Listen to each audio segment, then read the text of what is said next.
Hello শিক্ষা, তোমাদের সকলকে স্বাগত জানাই আমার ইউটিউব চ্যানেল লেটস টিচ। আজকে আমরা অতি গুরুত্বপূর্ণ একটি বিষয় নিয়ে আলোচনা করতে চলেছি। বিষয়টি হলো দ্বিতীয় পর্যায়ক্রমিক মূল্যায়ন 2025 শ্রেণী তৃতীয় অর্থাৎ তৃতীয় শ্রেণীদের বিষয় আমাদের পরিবেশ, এই বিষয়টি নিয়ে। তোমরা সকলেই জানো যে তোমাদের খুব তাড়াতাড়ি পরীক্ষা হতে শুরু করবে, অর্থাৎ আগস্টের 1 থেকে 5 তারিখের মধ্যে তোমাদের কিন্তু পরীক্ষা হতে চলেছে। তাই তোমাদের এখন একটাই কাজ, এখন বেশি বেশি করে পড়াশোনা করা আর এই প্রশ্নগুলোকে খাতায় লিখে লিখে প্র্যাকটিস করা। আজকে আমরা বেশ কিছু 100% কমনযোগ্য প্রশ্নোত্তর নিয়ে আলোচনা করব। তো এই 100% কমনযোগ্য প্রশ্নোত্তরগুলো বিগত বছরের পর্ষদ থেকে পাওয়া প্রশ্ন, তাই প্রত্যেকটি অত্যন্ত অত্যন্ত গুরুত্বপূর্ণ প্রশ্ন। যদি তোমাদের ভিডিওটি ভালো লাগে অবশ্যই ভিডিওটিকে লাইক করো, শেয়ার করো এবং চ্যানেলটিকে সাবস্ক্রাইব করো। তুমি যেমন দেখছো তোমার বন্ধুদেরকেও দেখার সুযোগ করে দাও। এডুকেশন সংক্রান্ত সমস্ত রকম আপডেট পেতে আজই এই চ্যানেলটিকে সাবস্ক্রাইব করো। তাহলে শুরু করা যাক আজকের আমাদের মূল বিষয়ের ভিডিওটিকে নিয়ে।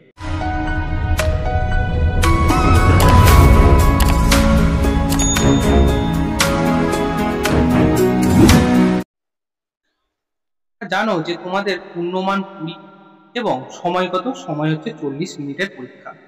এখানে তোমাদের বিদ্যালয়ের নাম লিখতে হবে, লিখবে। তোমার নাম লিখতে হবে, লিখবে। তোমার যদি বিভাগ থাকে লিখবে, হয়তো লেখার দরকার নেই, রোল নম্বর এখানে লিখে দেবে। ঠিক আছে, চলো এবার আমরা মূল বিষয়ের মধ্যে ঢুকি। একের দাগের দেখো বলা হচ্ছে যে সঠিক উত্তরটির নিচে দাগ দাও। কি বলা হচ্ছে? কয়েক তোমার রাজ্যের উত্তর দিকে একটি জেলা, তোমার রাজ্যের উত্তর দিকে একটি জেলা, কি কি বলা আছে? পুরুলিয়া, পূর্ব মেদিনীপুর, কালিম্পং, উত্তর 24 পরগনা। তাহলে সঠিক উত্তরটি কি হবে? সঠিক উত্তরটি হবে কি? কালিম্পং। কালিম্পং হলো আমাদের উত্তর দিকের একটি জেলার নাম। ক্ষয়ের দেখো বলছে আগেকার দিনের মানুষ পোশাক তৈরির জন্য ব্যবহার করত কি? সুতো, পশম, নাকি সিনথেটিক উল, নাকি গাছের ছাল? তাহলে আগেকার দিনের মানুষরা আমরা জানি তারা ব্যবহার করত গাছের ছালকে পোশাক হিসেবে ব্যবহার করত। ঠিক আছে, পরে পিনকোড হলো বাড়ির নম্বর, রাস্তার নম্বর, টেলিফোন নম্বর, নাকি পোস্ট অফিসের নম্বর? পিনকোড, এই যে PIN, পিন নম্বর আমরা জানি। পিন নম্বর কি? পিন নম্বর হলো পোস্ট অফিসের নম্বর। ঘয়ের দেখো বলছে কাঁচা আমের স্বাদ পাওয়া যায় যে ইন্দ্রিয়ের সাহায্যে। প্রথম কথা, তোমাদের পঞ্চ ইন্দ্রিয়ের নামগুলো ভালো করে প্র্যাকটিস করতে হবে, এটা তোমাদের বলে দিলাম। তো সেই পঞ্চ ইন্দ্রিয়ের নামগুলো ভালো করে জানবে এবং তাদের কাজ কি, তাদেরকে পরিষ্কার রাখার জন্য আমাদের কি কি করতে হবে, এই বিষয়গুলো কিন্তু বেশি করে মুখস্থ করবে, প্রচুর প্রশ্ন করে। কাঁচা আমের স্বাদ, কাঁচা তো আম তো টক, সে টক আমরা কিসের সাহায্যে বুঝতে পারি গো? জিভের সাহায্যে বুঝতে পারি। পরের বলছে পুষ্টিকর নয় এমন একটি খাবার হলো মাছ, ডিম, সবজি, চিপস।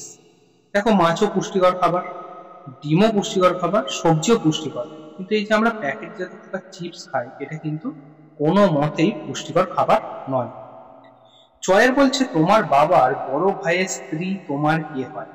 তোমার যে বাবা তার যে বড় ভাই মানে বাবার যে দাদা সে তোমার কি হয়? জেঠু।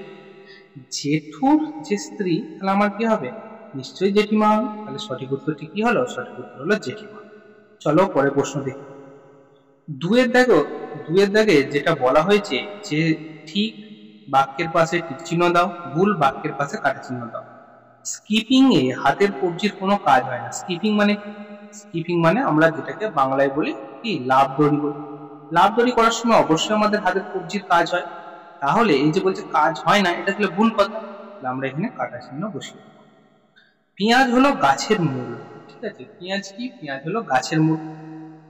পেঁয়াজ অবশ্যই গাছের মূল, কারণ তোমরা দেখবে পেঁয়াজের ওপরে শিকড়ের মতো দেখতে পাওয়া যায়। ঠিক আছে, পেঁয়াজ হলো গাছের মূল, এটা আমরা ঠিক দেবো। শীতকালে পায়ের গোড়ালি ফেটে যায়, সত্যি কথা, এটা অনেকের ফাটে। সোয়াবিন একটি প্রাণীজ খাবার। সোয়াবিন কি? আচ্ছা, এই যে সোয়াবিন, সোয়াবিন কি প্রাণীজ খাবার? কোনো প্রাণী থেকে পাওয়া যায়? পাওয়া যায় না তো। সোয়াবিন একটা উদ্ভিজ খাবার, তাহলে এটা ভুল কথা।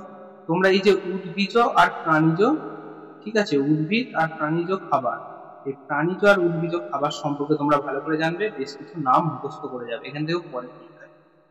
মাটির নিচের একটি আনাজ হলো আলু। অবশ্যই কথাটা ঠিক কথা, আলু কিন্তু মাটির নিচ থেকেই পাওয়া যায়। ঠিক আছে, চলো 3 নম্বরে প্রশ্ন বলছে ক স্তম্ভের সাথে খ স্তম্ভ মেলাও। কয়ে কি কি আছে দেখো, কয়ে বলছে কম্পিউটারের দোকান, ঘরামি, আলিপুর অবস্থিত, খুব শক্ত আঁশ আছে, কর্ণিক ও ওজনদড়ি লাগে।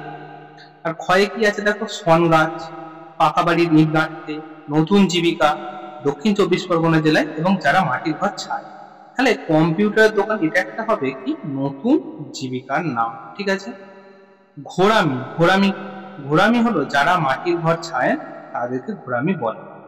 আলিপুর, আলিপুর কোথায় অবস্থিত? আলিপুর দক্ষিণ 24 পরগনা জেলায় অবস্থিত। খুব শক্ত আঁশ কোথায় আছে? শন গাছেতে আছে। কর্ণিক ও ওজন দড়ি লাগে কিসের জন্য? পাকা বাড়ির ইট গাঁথতে প্রয়োজন হয়। তাহলে আমরা ক স্তম্ভ খ স্তম্ভ মিলিয়ে নিলাম। পরের প্রশ্ন দেখো, বলা হচ্ছে নিম্নলিখিত প্রশ্নগুলির উত্তর দাও। পোষা গরুদের চটের জামা পরানো হয় কেন? কেন পরানো হয়? প্রথম কথা, মূলত ঠান্ডার হাত থেকে ওদের বাঁচানোর জন্য। ঠান্ডার হাত থেকে বাঁচাতে, ঠান্ডার হাত থেকে বাঁচাতে ওদেরকে পোশাক পরানো হয় চটের। আর কি? মশা, মাছি যাতে না কামড়ায়, যাতে না কামড়ায় তার জন্য কিন্তু এই চটের জামা ওদের পরানো হয়, ঠিক আছে। কি কি কারণে মানুষ বাসস্থান পরিবর্তন করে? এটা খুব ইম্পর্টেন্ট প্রশ্ন। কি কি কারণে মানুষ বাসস্থান পরিবর্তন করে? প্রথম কথা, মানুষ পড়াশোনার জন্য, ঠিক আছে।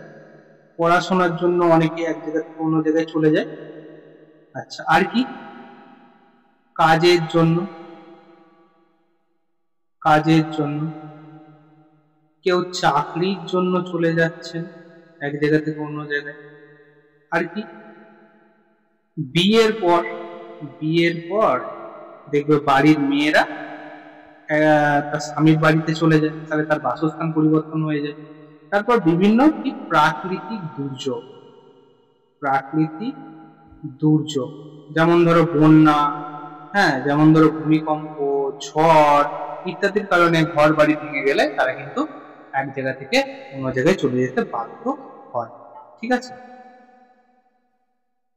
তাহলে আজকে আমরা দ্বিতীয় পর্যায়ক্রমিক মূল্যায়ন থেকে বেশ কিছু প্রশ্নোত্তর নিয়ে আলোচনা করলাম, আমাদের পরিবেশ বিষয়টিকে নিয়ে আলোচনা করলাম। এই বিষয়টি 100% কমনযোগ্য প্রশ্নোত্তর নিয়ে আজকে আলোচনা হলো। যদি এই ভিডিওটি ভালো লাগে, যদি এই ভিডিওটি থেকে কিছুমাত্র উপকৃত হন, অবশ্যই বেশি বেশি করে চ্যানেলটিকে লাইক করুন, সাবস্ক্রাইব করুন এবং শেয়ার করুন বন্ধুদের মাঝে। তাহলে দেখা হচ্ছে অন্য কোনো ভিডিওতে, অন্য কোনো দিন। After all, thanks for watching, best of.